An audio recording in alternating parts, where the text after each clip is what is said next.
ସମସ୍ତଙ୍କୁ ନମସ୍କାର। ମୋ ନାଁ ନମିତା ମହାନ୍ତି। ଆଜି ମୁଁ ବନେଇଛି ମାଛ ତରକାରୀ। ଚାଲନ୍ତୁ ଦେଖିବା। ପ୍ରଥମେ ମୁଁ ମାଛକୁ ଭଲ ଭାବରେ ଛାଣି ଦେଇଛି। ଦେଖନ୍ତୁ କେମିତି କ୍ରିସ୍ପି ହେଇକି ଭଲ ଭାବରେ ଭାଜି ହେଇଯାଇଛି ମାଛଟା। ମୁଁ ଏଇଟାକୁ କାଢ଼ି ଦେଇଛି। କାଢ଼ି ଦେଇ ସାରିଲା ପରେ ଏଇଠି ଗୋଟେ କଡ଼େଇ ବସାଇଛି। କଡ଼େଇ ଗରମ ହେଇସାରିଲା ପରେ ଏଇଠି ମୁଁ ଦେବି ଟିକେ ତେଲ ଦେଇ ସାରିଲା ପରେ ମୁଁ ଆଉ ଗୋଟେ ସାଇଡ଼୍ରେ ସେଇ ତେଲରେ ହିଁ ଆଳୁଟାକୁ ଭଲ ଭାବରେ ଭାଜି ଦେଇଛି। ସେଇ ତେଲରେ ତାପରେ ଆମେ ଦେବା ଜିରା, ତାପରେ ଦେବା କଞ୍ଚା ଲଙ୍କା ଦେଇ ସାରିଲା ପରେ ତେଜପତ୍ର ଦେଇ ସାରିଲା ପରେ ଟମାଟୋ ଦେବା।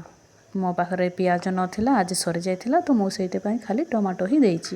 ତାପରେ ଦେଇଛି ଅଦା ରସୁଣ ପେଷ୍ଟ ଦେଇ ସାରିଲା ପରେ ତାକୁ ଭଲସେ ଗୋଳେଇ ସାରିଲା ପରେ ମୁଁ ଦେଇଛି ସ୍ୱାଦ ଅନୁସାରେ ଲୁଣ ଦେଲେ ନା ଟମାଟୋଟା ଜଲ୍ଦି ସଫ୍ଟ ହେଇଯାଏ, ସେଇଟା ପାଇଁ ମୁଁ ଲୁଣଟା ପ୍ରଥମେ ଦେଇଛି। ଆଉ ମୁଁ ଏବେ ଦେଇଛି ହଳଦୀ ଗୁଣ୍ଡ, ତାପରେ ଦେଇଛି ଲଙ୍କାଗୁଣ୍ଡ ଦେଇ ସାରିଲା ପରେ ଦେଇଛି ମୁଁ ଜିରା ଗୁଣ୍ଡ ଦେଇ ସାରିଲା ପରେ ଧନିଆ ଗୁଣ୍ଡ ଦେଇଛି। ତାପରେ ଭଲ ଭାବରେ ସେଇଟାକୁ ଗୋଳେଇ ସାରିଲା ପରେ ମସଲା ଦେଖନ୍ତୁ କେତେ ସୁନ୍ଦର ଭଲ ଭାବରେ ମେଲ୍ଟ ହେଇସାରିଛି, ଆଉ କେତେ ବଢ଼ିଆ ତେଲ ବି ସେ ଛାଡ଼ି ସାରିଛି। ତାପରେ ମୁଁ ଦେଇଛି ସେ ଭଜା ହେଇଥିବା ଆଳୁକୁ ଭଲ ଭାବରେ ମସଲା ସହିତ କଷିଦେବା। ତାକୁ ଭଲ ଭାବରେ କଷି ସାରିଲା ପରେ ଦେଖନ୍ତୁ କେତେ ଭଲ ଦେଖାଯାଉଛି। ମସଲା ଭଲ ଭାବରେ କଷି ସାରିଲା ପରେ ଆଳୁ ମଧ୍ୟ ଭଲ ଭାବରେ ହେଇସାରିଛି। ଆଉ ଏଇଠାରେ ଏବେ ଆମେ ଦେବା